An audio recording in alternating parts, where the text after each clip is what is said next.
People living in parts of Johnson County are upset and worried because of people firing off guns near their homes. And new at 6, KCTV5's Greg Payne spoke to one family whose home was hit by a number of bullets.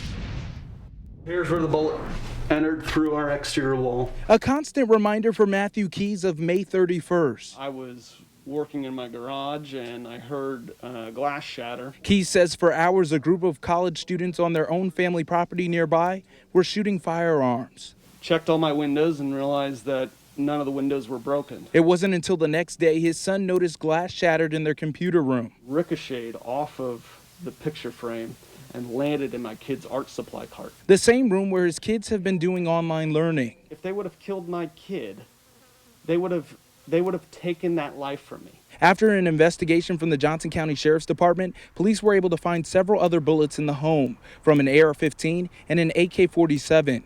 Keys says the shots were coming from a quarter of a mile away. Based on the Sheriff's Office laboratory results, for an AK-style rifle, shooting at a 0 degrees angle, max range is more than 3,600 yards, while an AR-style rifle is more than 5,000 yards. Based on those numbers, both firearms would have been able to have the range to hit Stillwell Elementary School, which is about 1.6 miles from where those guns were fired. You are accountable for when you shoot that bullet and where that bullet lands. One of the shooters has come forward and even apologized to the Keys. But as for accountability, there's still no charges. The main law we use is reckless discharge of a firearm.